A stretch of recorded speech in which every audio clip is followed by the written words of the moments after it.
Installez-vous. Vous le trouvez comment, mon cabinet? Justement, j'étais en train de me dire, c'est... Je voulais c'est quelque spécial, chose qui hein. est du style. Ah. Alors vous venez me voir pourquoi? Parce que je suis énervé. Mon fils m'énerve, en fait, en ce moment. Assis avec lui. Je crois que tout le monde m'énerve un peu. Est-ce qu'il y a des c'est gens qui pareil. vous énervent pas? Non, mais justement, maintenant que j'y pense, je crois que non. Non, mais je crois que tout le monde m'énerve, en fait. Hein. En ce moment, je suis un peu... Moi, je vous énerve, là? Non, ça va, mais... Ouf. Non, je suis très en colère. Ah, si tout le monde pouvait être... Alors, si tout le monde vous énerve, il y a deux solutions. Soit tout le monde est un problème, soit c'est vous le problème. Vous aimeriez que tout le monde change quelque chose? Aujourd'hui, on travaille sur... Il est plus facile de se changer soi-même que de changer les autres. Et là, je lui fais une proposition impossible à réaliser, qui le met dans la réflexion. Prenez l'exemple de votre fils, qu'est-ce qui vous énerve chez lui?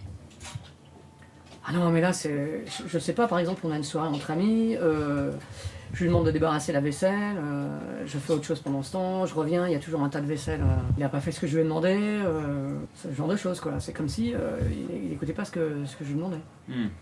Est-ce que le fait qu'il remette en cause votre pouvoir, vous pensez qu'il y a quelque chose de cet ordre-là? Mon pouvoir? Ouais, votre pouvoir. Bah, il vous désobéit. Quelqu'un qui a un problème émotionnel a un problème de pouvoir. En fait, il ne contrôle pas son émotion. Et son émotion commence à la contrôler, notamment la colère. La colère est une forme de perte de pouvoir. Et on donne à l'autre, en fait, sur nous-mêmes, du coup, c'est pas mal.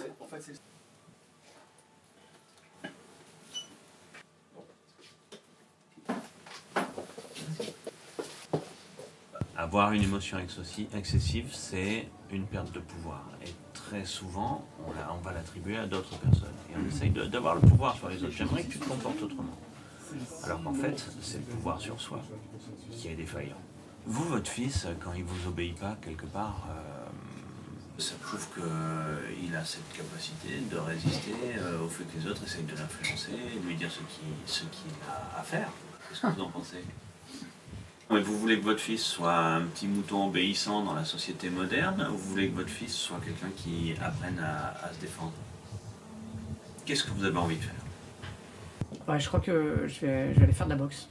Comme ça, je vais me défouler un peu. Mais à côté, il va falloir faire autre chose, parce que ça ne suffit pas de se défouler. L'idée, c'est que vous changiez quelque chose. Est-ce que vous pensez que vous pouvez changer? Je ne sais pas, peut-être que vous allez me changer. Il est plus facile de se changer soi-même que de changer les autres. Donc ça pose la question de ce que moi, thérapeute, j'ai la capacité de faire chez vous. C'est vous qui pouvez vous changer. Moi, je peux vous accompagner. Quand quelqu'un change quelque chose, ça va changer son environnement. Vous, si vous changez, vous avez la capacité de générer un changement dans le comportement de votre fils. Donc si ça m'énerve plus, peut-être qu'il va ranger la vaisselle. Il y a des chances. Parce que d'une certaine manière, s'il ne range pas la vaisselle pour vous prouver qu'il est fort et qu'il vous résiste, à partir du moment où vous n'êtes plus agacé par ça, il risque de ne plus y trouver de l'intérêt. Ah, c'est pas garanti. Hein. Vous signerez pas un papier en vous disant c'est sûr, c'est ça qui va se passer. Mais c'est intéressant de tenter le coup. Cette manière de présenter les choses, c'est une approche systémique. Je lui propose de changer quelque chose chez lui et je propose cette idée que ça va changer quelque chose au niveau de son environnement. Ça va avoir un impact sur son écosystème. Est-ce que vous connaissez quelqu'un qui a son fils, qui a le même comportement que le vôtre et vous trouvez que sa manière de le prendre est idéale à vos yeux?